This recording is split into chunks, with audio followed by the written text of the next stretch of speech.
So the first question we have here is, have you actually seen any impacts of the National Vision 2030 program?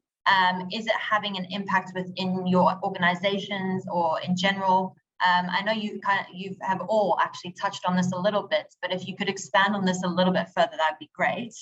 Abdullah, I might actually get you to kick us off from Invest Qatar's perspective. Have you seen the impacts of the program?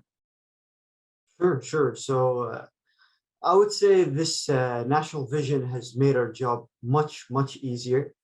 If we focus on each pillar, if we take economic development into consideration, we'd see that post 2019, when a regulation was passed to allow for 100% foreign ownership, this was the signal to foreign investors to the fact that Qatar is opening its doors to foreign companies who are looking to establish in Qatar.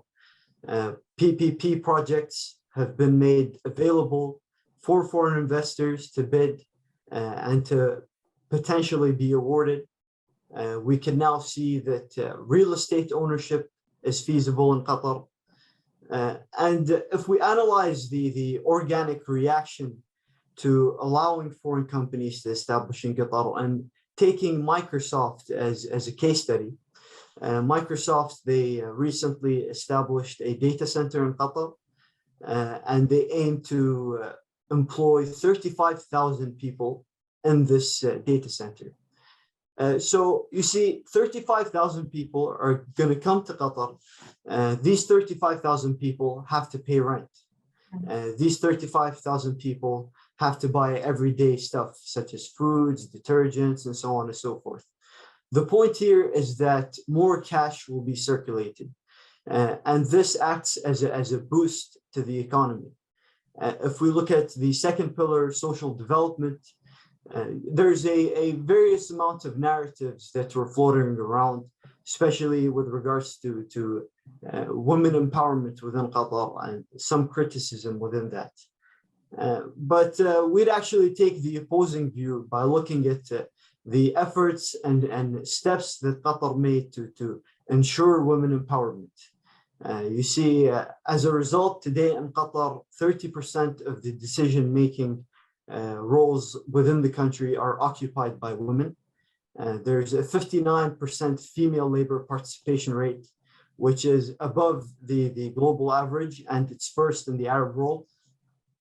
And Qatar continues and has continued to make extreme progressive labor reforms.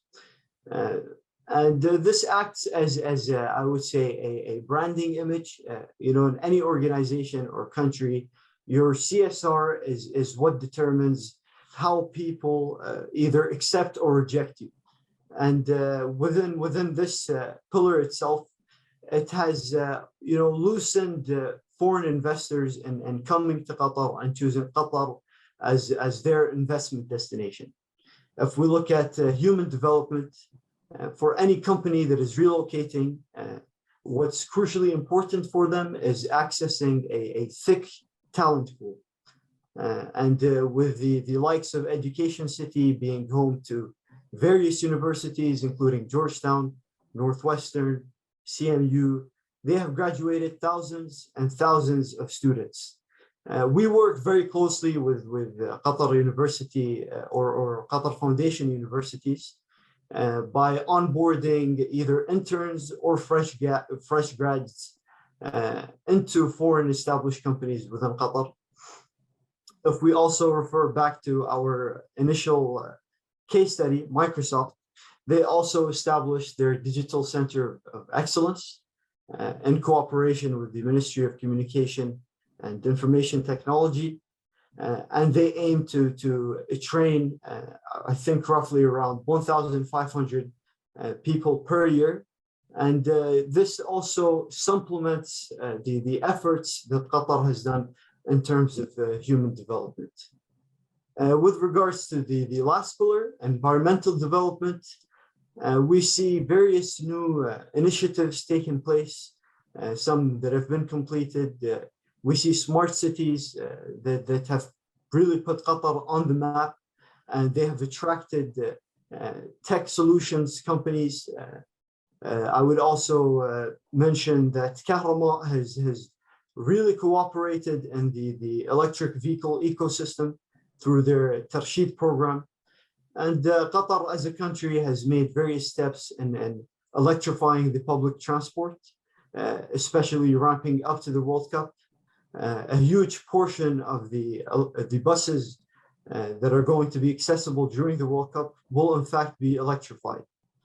So I would say to wrap up what I've just said in summary is that the national vision has really made our jobs easier, especially with our value propositions, as well as putting Qatar on the map as a lucrative investment destination.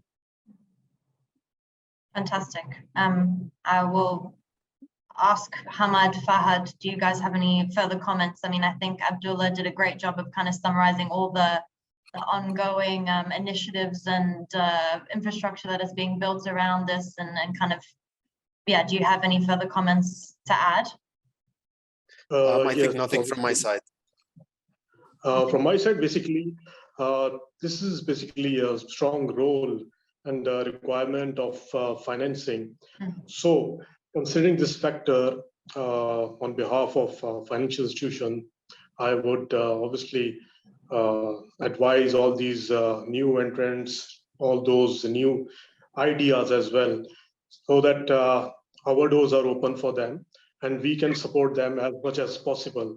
And no doubt, these all sort of supportive efforts that we will make will add up value to achieve the goal and the objective for Vision 2030.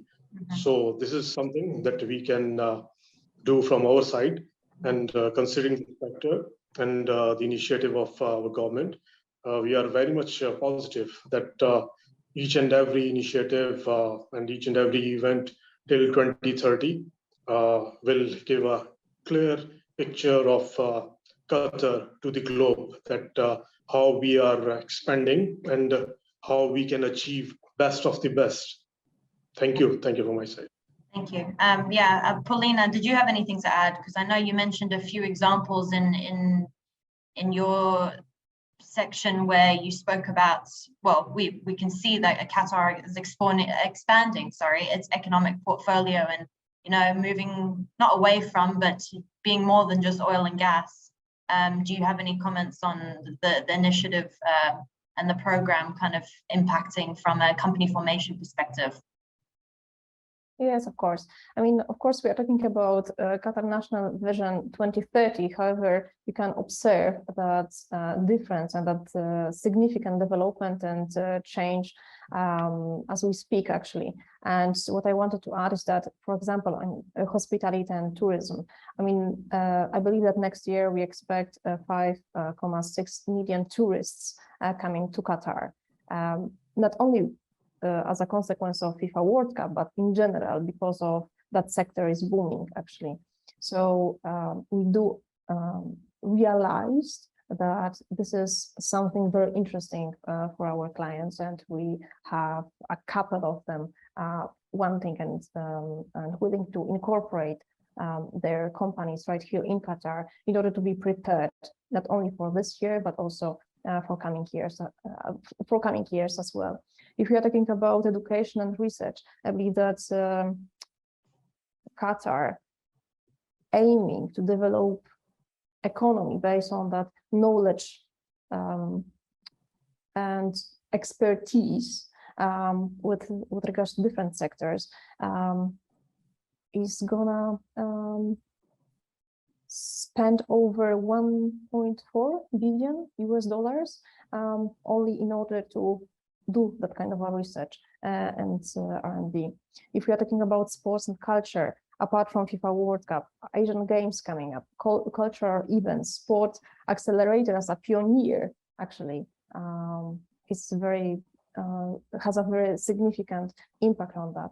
And of course, health and medical services. Qatar would like to be a medical hub in the region, And as we know, a lot of hospitals, a lot of medical centers are being built right now in order to provide all those services for expats, for people coming to Qatar. Therefore, I'm sure that during the next couple of years, we'll have a lot of expats coming in. And as my predecessors mentioned, it would help Qatar economy in order to expand, in order to boost as soon as possible.